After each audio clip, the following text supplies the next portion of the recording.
I can have a rest day. Yeah, exactly. Yeah. It can't be. No such thing as a rest days. Yeah. No, there isn't. Not in this sport. No. I mean, you've got to recover like that. I think that I never really respected recovery before, so I would probably overtrain. But yeah, so obviously you have your days off, but you don't get to be slack in this sport. No, you get exposed. You definitely do. And so when you say recovery, is it like recovery from, say, Muay Thai training? Is it like you have a lighter Muay Thai day some days, then some days obviously are hard, like the sparring days, the pad days are lighter? I think it's more like when you need to have a day off, you've probably done something wrong. So in my opinion, I think that you should have a really solid training plan, and you should be able to stick to that 90% of the time. And if you can't, then something's going wrong. So it's more like, okay, are you getting enough sleep? Okay, you're getting enough sleep. Are you hydrating? How's your diet? Just things like that. Have you noticed anything that's kind of obscure that makes you feel better? Like I recently kind of had a bit more of appreciation of how much hydration plays a role than actually feeling good. Like a few days where I've done 2 days, like I might do a Muay Thai training and then go do my weights after or vice versa. Yeah. And I was like, oh God, I feel absolutely arse after. Yeah. And then I've just added some electrolytes just at limb, just didn't really think much of it. But then just take a scoop, scull it right in before I do my Muay Thai or my weights, and I feel amazing. I feel so much better. Have you had any experiences? Oh, yeah. If my nutritionist or my dietitian is listening, she'll probably laugh. But just fueling before your session is extremely important. So I was of the opinion for a very long time that I didn't want to eat within 2 hours of training because it would sit in my gut and I'll feel crap. Yeah, right. And my dietitian sat down and we had a look at what I was doing, and she was like, you know, what you're eating right now is great, but it's the timing of your eating. And like you telling me that you're feeling like you want to sleep before training, it's because you're not fueling yourself before training. So we basically added in like a really simple carb before training within like a 45 to 15 minute window before training. And I did that for the first week and I was just like, this is a game changer. Yeah, right. Yeah. Just what kind of, was it just a carbohydrate drink or? Yeah. So toast. Just toast? Toast and jam? Yeah, you can have toast. I mean, whatever suits your macros, but I've been having a bit of toasted jam or fruit toast. And fruit toast is like one of those things that I thought that I just could not have in fight game because it would make me fat. Yeah. But yeah, I've been having that before training and it fuels the soul and it fuels the training session. It's just, been a game changer. And sorry. Yeah. Right. I told my brother about it. And because he was getting pretty tired towards the end of the sessions.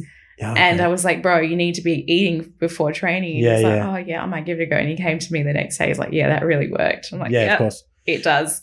Are your sessions capped at an hour or do you go maybe like 2 hours?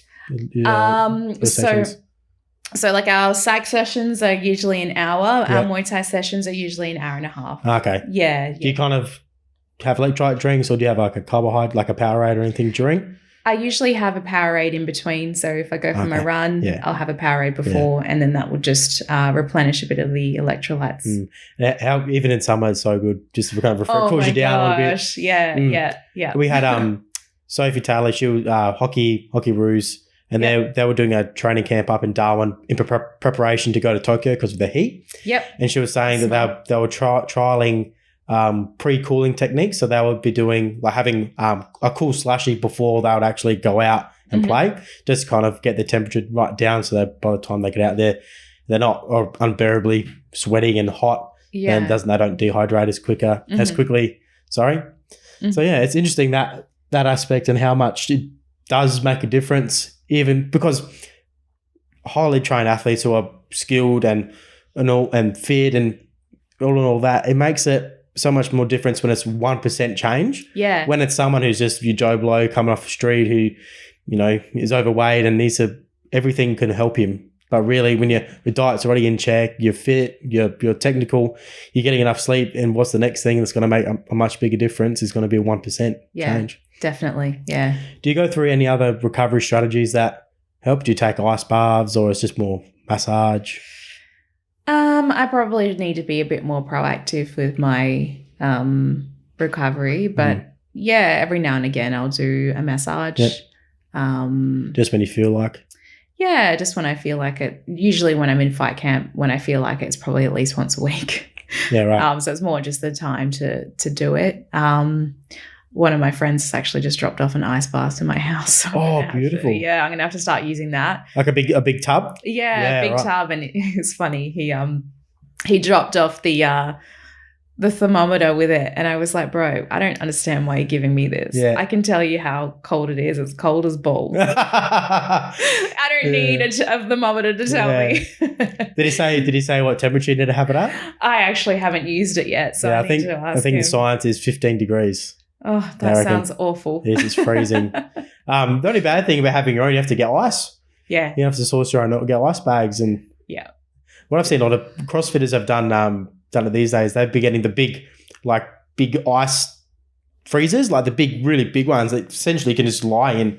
Just put your own water in there. I think you might just have to leave it on like a cooler setting so it doesn't freeze over. Oh. But they leave it out. Like you can just plug it in and leave the water in there and it stays cool.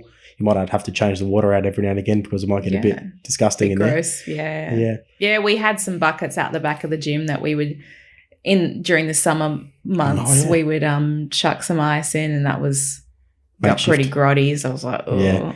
Yeah, we got one out at the club. Every now and again you have to make sure you get the mop in there just to clean it out because grass, like this is going to be straight after training and get in there. So I was like, get all the grass and all the dead skin and gross sweat. Sometimes you shower before you get in so it doesn't go gross, but you never know if they do it or not. Oh, that's right.